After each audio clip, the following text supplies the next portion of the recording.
जय माता दी मित्रों, हर हर महादेव। मित्रों, आज 31 जुलाई दिन बुधवार।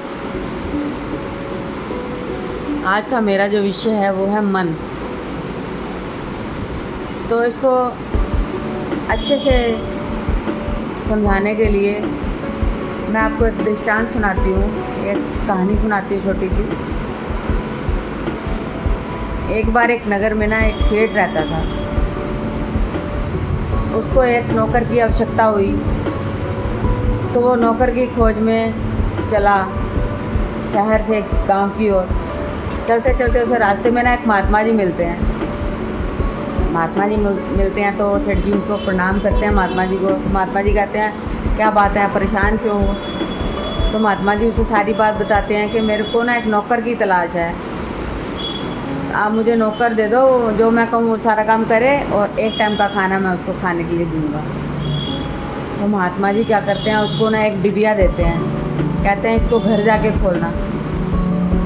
तो वो सेठ जी जो थे वो अपना डिबिया लेते हैं और डिबिया लेके चल पड़ते हैं।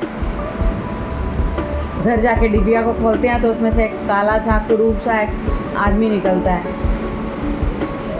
निकल के कहता है कि मुझे आप काम दो, मैं आपका सारा काम करूँगा। सेठ जी कहते हैं, ठीक है, मैं तुझे काम दूँगा, लेकिन खाना एक टाइम दूँगा और तुझे जो काम बोलूँगा वो तेरे को करना पड़ेगा। तो वो जो आदमी था वो कहता, ठीक है, मेरी भी एक शर्त है, फिर अगर आप शर्त रख रहे हो तो वो कहता है कि मैं आपका सारा काम करूँगा, जो आप बोलोगे वो करूँगा, लेकिन आपने मुझे काम बताना है। अगर मुझे काम नहीं बताया तो मैं आपको खा जाऊँगा मार के। तो सेठ जी कहते हैं, ठीक है। फिर कहता है, अच्छा मेरे को काम बताओ। तो सेठ जी उसको काम बताते हैं, कहते हैं कि घर की सारी सफाई कर दे। वो फटाफट जाता है और फटाफट 5-10 मिनट में सारे घर की सफाई कर देता है। सेठ जी देखते हैं, उसने तो सारी सफाई कर दी, बाहर आंगन, कमरे, छत, खेत खलिहान, हर एक चीज़ ने साफ़ कर दी है। फिर वो आके कहता, मुझे काम बताओ फटाफट। तो सेठ जी कहते हैं, ठीक है, तू सारे पानी भर दे।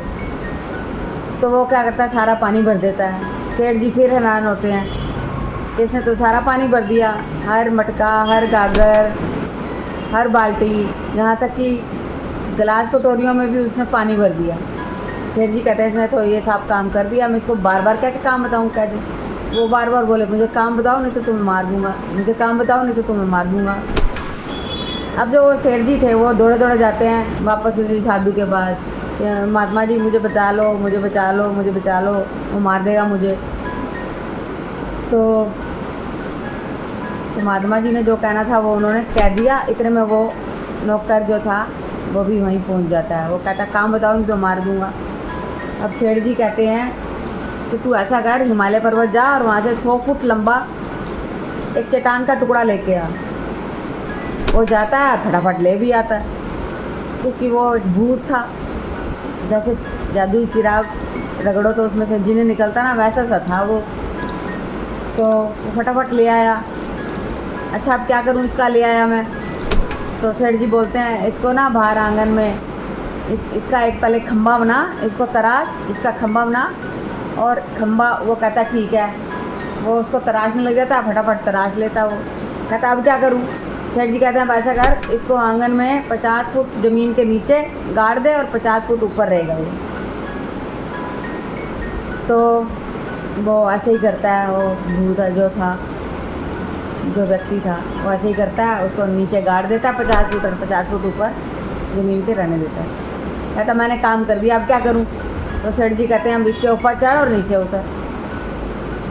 तो वो क्या करता है, ऊपर चढ़ता है और नीचे उतर जाता है। और नीचे उतर के फिर आ जाता है सेठ जी के पास। मैं तो चढ़ के उतरा है, अब क्या करना है, अब काम बताओ।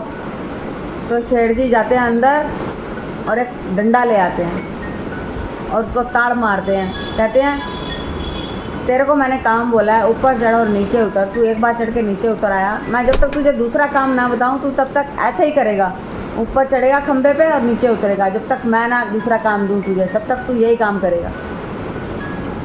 तो वो बेचारा जाता है आंगन में और बार बार उस खंबे पे चढ़ता है, बार बार उतरता है, बार बार चढ़ता है, बार बार उतरता है।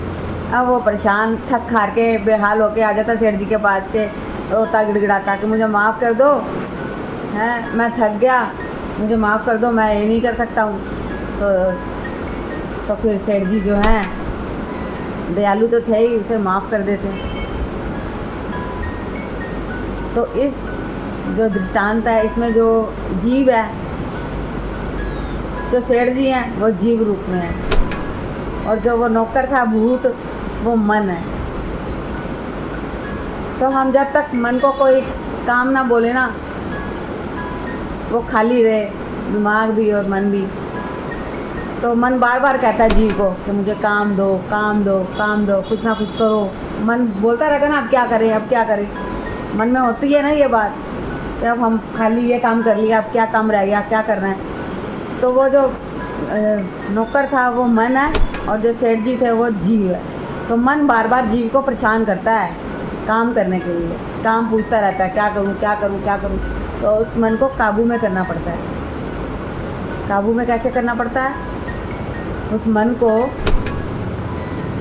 प्रभु के नाम का स्मरण, जैसे वो भूत खंबे पर चढ़ता था, उतरता था ना, वैसे ही इस मन को उस परमात्मा की याद में, स्मरण में लीन करना पड़ता है कि वो उसका ही स्मरण करता जाए, सांसों के साथ ऐसे सिमरता जाए, सिमरता जाए। तो फिर ध्यान जो है वह कहीं भटकता नहीं है, अपना जो लक्ष्य है प्रभु प्राप्ति का उसी पे रहता है फिर। तो इस तरह से जो है ये कथा है। तो मन को अपने काबू में करना पड़ता है। इसी बात पर मुझे एक दोहा याद आ रहा है कि मन ही मनमानी करे, मन ही मन का मीत, मन झूमे मन बावरा, मन की अद्भुत रीत, मन के हारे हार है, मन के जीते जीत। तो अगर आपने मन को जीत लिया ना, मन की तो इच्छा होती है बार बार कुछ करूं, कुछ करूं, तो अगर आपने उसको काबू में कर लिया ना, तो आप जीत जाओगे संसार में। आप जिस काम के लिए आए हो उस काम में आप जीत जाओगे, आप प्रभु को पा लोगे। ये मन हमारा है, चंचल भी है, बावरा भी है, ये दिन भर नाचता रहता है और जीव को नचाता रहता है। तो आपको मन पे काबू करना है प्रभु नाम का स्मरण करके, मेडिटेशन से, योग से, ध्यान से, स्मरण से आप अपने मन को काबू में कर सकते हैं और अपने जीवन की दिनचर्या को आप जी सकते हैं। अगर आपको कुछ डिप्रेशन है, कुछ तकलीफ़ है, कोई परेशानी है, तो आप प्रभु नाम का स्मरण करें, एकांत में बैठ कर थोड़ी देर, सब चीज़ों को अपने दिमाग से निकाल दीजिए और उस मन को काबू में करके प्रभु नाम के स्मरण के साथ आप अपने ऊपर जीत पाएँ, अपने मन के ऊपर जीत पाएँ। तो ये मेरी छोटी सी आज की कहानी थी। आपको कैसी लगी कृपा करके कमेंट में बताएं, और मेरे चैनल को सब्सक्राइब करें, लाइक करें, और अच्छा लगे तो शेयर भी करें। तो इसी के साथ मैं आपसे विदा लेती हूँ। कल फिर मिलूँगी एक नए दृष्टांत के साथ। तो मित्रों, जय माता दी, महारानी सबका मंगल करे, बोले बाबा सबका मंगल करे। हर हर महादेव।